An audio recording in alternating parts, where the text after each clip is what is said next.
Okay, Bayer, the massive pharmaceutical manufacturer, has bailed out on two major Fox News opinion shows. That's me pretending that there's actually a significant difference between Fox Opinion and Fox News reporting moments and programs and hosts. Bayer has pulled advertising from Tucker Carlson's show and from Laura Ingraham's show. Now, both of these shows, you might know, have already had serious advertising issues because the shows are toxic. And Bayer has been a major advertiser. Bayer was Tucker's fifth largest advertiser and Laura Ingraham's second largest advertiser. And the reason for the cancellation is being reported as white nationalist rhetoric on Tucker Carlson's show, and Laura Ingraham defending a white supremacist named Paul Nealon on her program. And interestingly, Bayer has actually a little while ago started reducing and pulling ads off of these shows. Now it's being formally reported based on contacts with Bayer. So what I want to do here is cut through all of the BS for you, because even within our audience, the idea of an advertiser boycott is controversial. Sometimes when we talk about advertiser boycotts, people will make so-called free speech arguments against ad boycotts, even though you can't argue against the reality that calling for a boycott is a form of speech. A company deciding where to advertise using whatever system they want to use to figure out where to advertise is a form of speech. So there's this weird thing about criticizing ad boycotts and demands for ad boycotts on the basis of free speech, because it is a form of speech in and of itself to say to a company, please don't advertise on this show. There are sometimes sort of weird business regulation arguments that people will make against ad boycotts, although I don't even understand those in this context. So I don't even know how to refute them. They just don't make any sense to me. Here's the bottom line, as I tweeted yesterday. If you don't like the fact that advertiser boycotts can negatively impact shows that you watch, shows that you listen to, shows that you like, if you don't want advertiser cancellations to be a threat to programs that you think are good programs, stop making media reliant on ad dollars. What I mean by this is, if we didn't have a system where shows depended on advertising money, then the ad boycott would lose its place as a threat to the existence of programming. This is why I've been trying to grow our direct membership for years. I know that we joke about how much I talk about membership or whatever.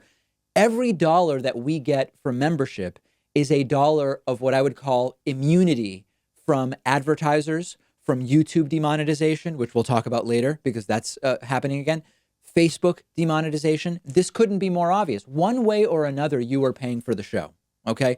You either watch an ad and pay with your attention, and then the advertiser is the one that actually makes the financial transfer of dollars directly, or you pay the producer directly through a membership, through a pledge drive on NPR or PBS, through a cable subscription for some channels. If we had more direct financial support when YouTube's adpocalypse hit in 2017, it wouldn't have mattered if our level of financial support was decimated from YouTube, because we would have that direct support. In the same way, we have advertisers. Someone could, if they wanted, go to our advertisers and say, I won't support you if you continue to advertise with David Pakman. Now, I'm guessing most advertisers would say, David Pakman hasn't said anything discriminatory or racist or xenophobic. We don't know why we would pull our ads from David Pakman. But that would be a threat that disappears if our level of direct financial support goes up. The legal side of this is super clear. Like, I'm not making a partisan argument. Advertising choices are a form of speech, period. Lobbying companies not to advertise or to advertise on whatever show is a form of speech. It's protected 100%. It's 100% fine. We can debate whether an ad boycott is a good strategy.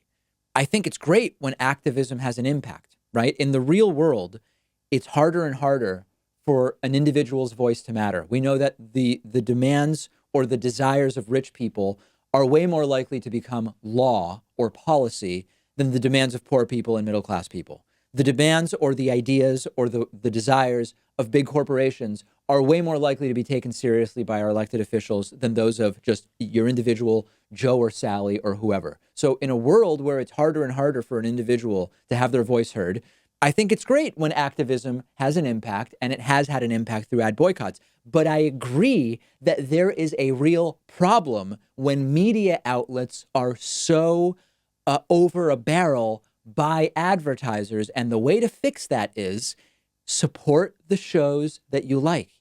If you want them to cover what they want to cover, not be threatened by the loss of ad dollars. If they have a membership program, sign up.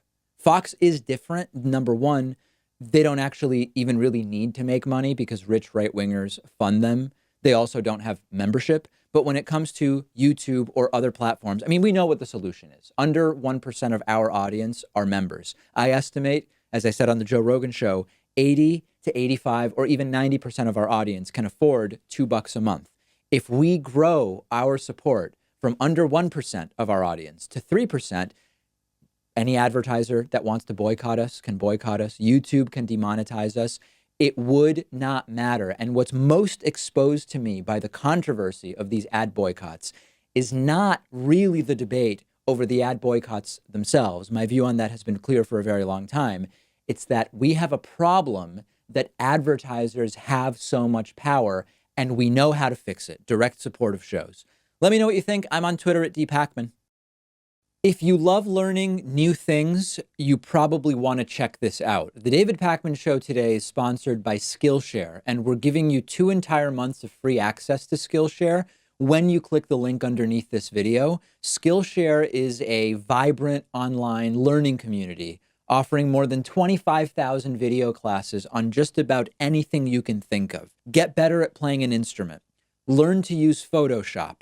How to edit videos. They have classes on drawing, painting, business, cooking, nutrition, personal productivity, and I'm not even really scratching the surface. I recently took a great class on introductory watercolor painting. I'm still not good, but I am learning, and you can access the entire library of fun, easy-to-use online courses for free for 2 months by using the link underneath this video. 2 months of learning something that's totally new to you, something you want to get better at, something you already love, or you can get ahead in your career by learning new skills that will help you at your job. I've gotten a ton out of it. Pat has taken some courses that he's found really valuable, and I think you'll love it too. Get started for free by clicking the link under this video.